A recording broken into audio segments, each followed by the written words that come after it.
Welcome back to the Traders Network. I'm Michael Yorba, your host. Thanks for joining us. We're broadcasting to you live from the Dallas KFXR 1190 AM Clear Channel studios and streaming globally through yorbamedia.com and the iHeart app. All right, I have got my first guest on the line right now, Nate Harding, CEO, Ekso Bionics.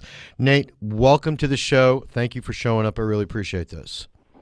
Well, it's great to be here, Michael. Thank you very much for having me. All right, my pleasure. All right, you've got a publicly traded company, and I believe the symbol is is it EKSO? That's correct. All right, and let me back up just a little bit. You've been in this industry for a while. You're the co-founder and CEO of this company. Let me back up a little bit and allow you to introduce yourself to our audience, what you do, and also what your company does. And by the way, remarkable work. I really appreciate what you're doing. Okay, well, we really see the world as facing a gigantic wave of human augmentation that's coming, and it's been enabled by the IT revolution, which has enabled a really rich interface between man and machine. And so you're going to see really exciting things coming. You're going to see people jumping higher, running faster, and I think it'll all culminate kind of with the grandmother you see in the mall in her hip new Ekso pants, and now she's got the ability to walk around the mall that she felt too tired to do before. And all that said, how we got started in this is we created things called human exoskeletons for the U.S. military under DARPA grants, and these devices help soldiers carry loads. And did it with never before power consumption levels. And that's what got us started. Along the way, we realized that we could really help out in the medical community, and we created the device Ekso that people may have seen in hospitals near them, that it can get complete paraplegics up and walking for their health and wellness, but it also is a fantastic device that you can strap on and get gait training so that you can relearn how to walk after a neurological event like a stroke or a brain injury or something like that. And it's essentially a wearable robot that you strap on. It has robotic legs, and it can do everything you may not be able to do with your own legs. Well, you actually, Ekso is the pioneer in this field, aren't you? Yes, I really think that's an accurate statement. We're definitely the leader. If you go in hospitals and top rehab centers in North America and Europe right now, you'll definitely see that we're the leader in this very new field. And just to embellish your background just a little bit, you've got 5 U.S. patents and another 8 pending. What are all these patents for that you've got to your credit? So I've taken part in most of the patents in an earlier automation business I was involved in, and also in this business, where I've been able to contribute to the team ideas. And in this business, it has to do with things like we've been able to show how to carry load without using power to do so with human exoskeletons. We've been able to show how to make really rich human-machine interfaces with exoskeletons. We've done some control tricks that allow the machine to variably assist people when they walk, so that the machine only provides a little bit of assistance, things like this. Okay, all right. Now I'm looking at your stock right now. You've had a move from last year, I should say, in the February area, I guess recently, somewhere around 2, rallied right up to about $8 and then pulled back to, technically speaking, that's what we do here, technical analysis. It's at about a 618 retracement level and a nice pop today. Somebody decided they wanted to buy this thing. So I can see that, technically speaking, looking at the stock, it's definitely something that all of our technicians their eyebrows are going to pop on this one. Now, that being said, EKSO, ladies and gentlemen, is a symbol. You might want to look this up. You have a tremendous passion going forward, and one of the things that really struck me in our conversations before you came on the show was about getting 1 million people up and walking, and I'd like you to bring that to the table and tell everybody what that really means, coming from your words. Yeah, so we set that goal when we entered the medical market 2 years ago, in February 14th of 2012. And we wanted to get 1 million people up and walking within 10 years of our entry into the medical market. So we've got till February 14th, 2022, and we're right now right around crossing about 3,000 people who have gotten up and walking in the machines, and of course that number is increasing exponentially, so it's really exciting to be able to offer, really what for a lot of people is a life-changing experience to so many people. And we use that as our rallying cry because that's really what we're all about, is helping people with machines. Are these machines operated by your normal batteries, or is there something else that powers them? So on the medical side, the units use lithium-ion batteries, which are they're similar to what drives your laptop. They're a little bigger. They come on and off very quickly so that a rehab center, when they're moving from one patient to another, can just trade one pair off of the machine and put another and grab the ones on the charger and put those on the machine. So that way they can run the machine all the time. So there's nothing particularly exotic about the battery systems. Okay, very simple, very easy for anybody to just plug in the wall. Is it like a 220 charge, or is it something? No, it's just here in the United States, it's simple 110-volt Wow. plugs. You can plug them in anywhere, and that's a great thing for our medical customers because in hospital environments, floor space is at a premium. Mm-hmm. And so the Ekso itself, they can move around, they can put it in any chair, they can hang it on a little hanger we give them, and then they can plug in those chargers anywhere, so that's a great thing for them. It certainly is. The concept moving forward, you get another 1 million people, or I guess another 800,000 people walking. How are you proceeding in that? What are you doing for market penetration? Where can people go to see these, to try one on and see if it works for them? I know it does, but I mean to give them a test drive, so to speak. Yeah, so we have a lot of upside opportunities that people know us for. They know us for the military exoskeleton called Hulk that we designed with Lockheed Martin as our licensee, and some industrial opportunities as well. But really what I always say is, all of the human exoskeleton world is just going to be an elaborate tech demo until somebody really shows they can make a buck. And where we're doing that, and the hill we've decided to take, is in rehabilitation centers, in inpatient and outpatient rehabilitation centers. And they have an incredible need for a better way to retrain people after neurological events to walk that won't take as many clinicians to do it, and it won't injure clinicians, and it'll produce better results. And that's really, the hill we've decided to take, and that's what we're doing. So if you look on our website on eksobionics.com, Mm-hmm. You can see all of our institutional customers and where those Eksos are located.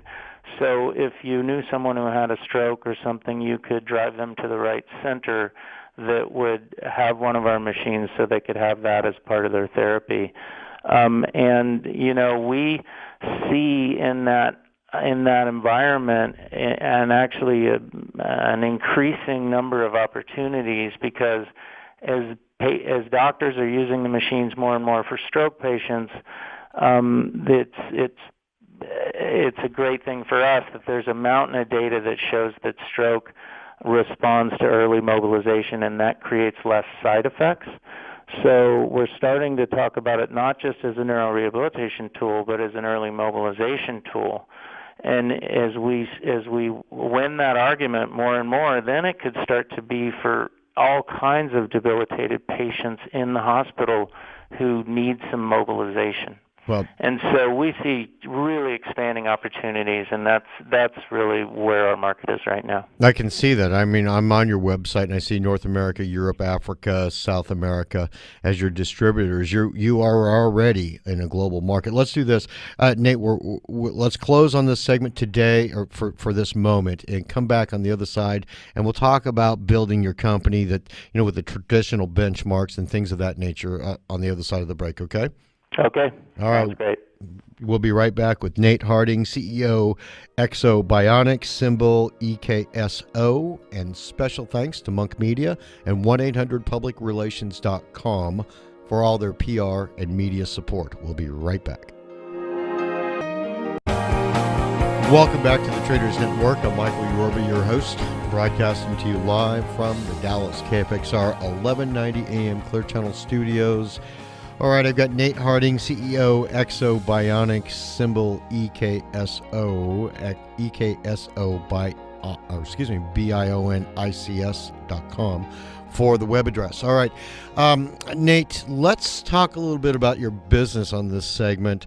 And I understand that you've, aside from being a scientist, an engineering scientist, and building something that's pioneering the way of taking people who can't walk and helping them to walk or making them walk, you've got a business to run. You've got to build a company. You've got shareholders you've got to answer to, and they're all going to hold you accountable for taking care of the business side of this.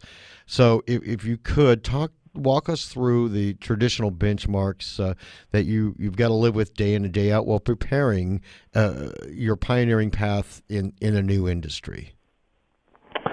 Well, in 2013 we had a few great milestones that came up. One was we released our variable assist software package in July of 2013. That took us from the smaller market of spinal cord injury into the market for stroke and other neuro rehab, which is 10 to 50 times larger markets, depending on how you do the math. Then we released a whole new hardware platform, the Ekso GT, near year end, and that product allows our customers in rehab centers to change between patients even much faster than before, and it's a wonderful system to use with some extra gadgets for stroke patients as well.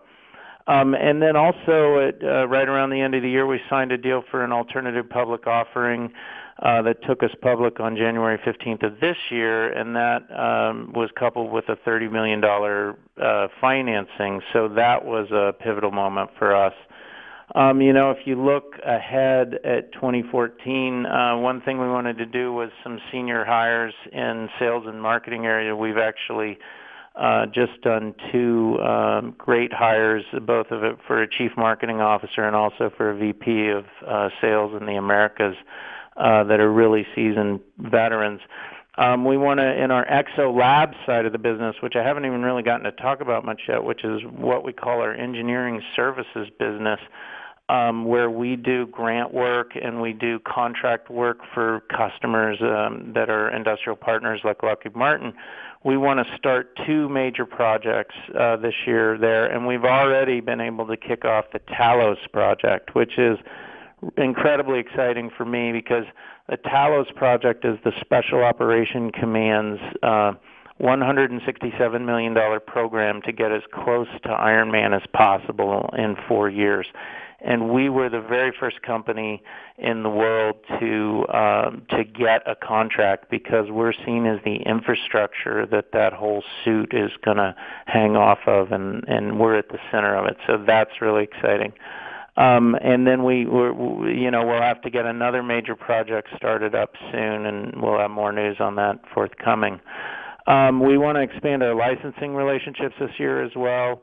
Our Lockheed Martin relationship has provided over $7 million in non-dilutive financing over the years, and that's been incredible, and it has a huge upside coming in terms of royalties. We want to expand relationships like that. And we always keep track of our step count. We're at 5.7 million steps. The medical fleet is at right now, and we're going to cross 10 million steps before year end as well. So that's kind of the way we see the world in terms of milestones we have to hit. Wow, these are remarkable accomplishments, and I'm sure that you're going to meet every single one of them with a sprint, so to speak. Let me move forward a little bit because the main crux of your business really is the engineering side of it, having to come up with something that actually can help people who are crippled no longer be crippled. And I wanted you to open that up for us a little bit to talk to us about the engineering disciplines, your laboratory that you'd mentioned. Go into some of these new things that the ones that you can talk about, and bring that out to the show. You know, I think some of the really exciting things that are going on now have to do in questions of human-machine interface. It's really interesting when you want to provide natural leg movement to someone with complete paraplegia and they really can't move their legs at all. And what we have to do is we have to look at gestures. We call it a gesture-based human-machine interface. That they're doing with their upper body and their pose in order to decide when they need to take steps. And we've got a lot of really exciting work there. On the military side in our Talos project, we've got some incredibly exciting work that shows how to build human exoskeletons that are incredibly comfortable and inherently take load, and they allow us to look forward to things like completely unactuated exoskeletons that could be very cost effective. They could be hanging on the rack in an REI store next to the backpacks, and they could allow somebody like me who has a bad disc in his back to go backpacking with a 40-pound pack again. There's all kinds of things actually that are going to come out of the Talos project, and I like to say that I think that the Iron Man IP, as I call it, is going to be the crown jewel of the industry.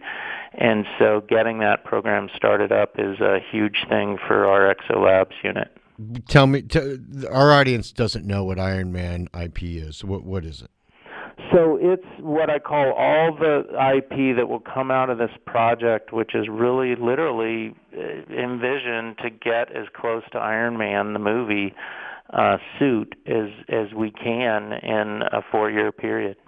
Okay, tell me how close you think, because I saw the movies. Tell me how close you think you can get to, because that's pretty far-fetched, but tell me how close you can get to that. Well, of course, flying is out of the question. Right. There's also one of the things. If you have an engineering or scientific mind at all, when you look at those movies, you realize that the amount of energy that's being put out by the suit itself when it's doing some of those incredible acts of strength is probably impossible to carry in a portable system. But what we can do is we can hang an incredible amount of armor on a person in a way that they hardly notice it, and they won't feel any of the weight. They might feel some of the inertia, but they won't feel the weight, so they can armor up themselves to levels that were completely impossible before. And then, you look at the electronics side and some exciting things we're doing with our other partners on that. And I think you'll see a lot of the kind of the information systems side of the movies will be closer to true than you thought possible. And the mobility, how about that? Because I can see that could, it may not weigh anything, but being able to move around and jump and drop when you need to. Are you making strides in that venue? Yeah, that's actually what we're working on most right now, and one of our partners in that effort is Legacy Effects, which actually happens to be the company that designs those costumes for the movie. It turns out they have an incredible amount of ergonomic knowledge that they've developed in making suits that do those moves. And so we're combining our engineers with their artists, and we're really coming up with some exciting stuff. We're also working with Under Armour on that program, and you're going to see, I think, more agility than you imagine possible. Wow. Well, I know that this is going to be extremely popular. My phone is blowing up with all kinds of text messages coming in about, even our Monday show host has chimed in and said that, you need to know that she loves you. She loves your work on this exoskeleton. They have I would imagine that this is something that's one size fits all. What are the parameters for people to be able to fit into the exoskeleton that I'm looking here on your website? Yeah, so that medical exoskeleton right now fits patients from about 5'1" to 6'4" tall, and it can be adjusted, completely changed in shape and size in about 3 minutes to put it on a different person. Wow, that's amazing stuff. All right, I know that you're going to conquer the world with this thing and actually probably save a lot of lives and really relieve a lot of people who thought they could never walk again. One last time for our listening audience, please, contact information so somebody can reach out to you and carry on the conversation. Okay, our website is eksobionics.com. That's EKSOBIONICS. And our phone number is 510-984-1761. And we're on Twitter at Eksobionics. And we also, I wanted to mention that if anybody's interested, we have a charity working with us called Soldier Socks. It's soldiersocks.com. They're doing an incredible job of providing these exoskeletons to veterans, to U.S. veterans, and also to Veterans Administration hospitals. And so if you're interested in helping a VA hospital get an exo, please contact Soldier Socks. Nate, thank you so much for your contribution to humanity. I really appreciate it. Hey, thank you for having me, Michael. My pleasure. Anytime. We'll have you back soon. All right, that's Nate Harding, CEO, Ekso Bionics, EKSOBIONICS.com. Symbol, don't forget this one, EKSO. This company obviously has got all the right attributes to be a real winner. And, by the way, special thanks to Monk Media and 1-800-PublicRelations.com for all their media and PR support. Coming up next, Andrew Whalen, CEO, Bioelectronics. I'm going to save the real splashy part for the other side, but you're not going to want to miss this interview. We'll be right back.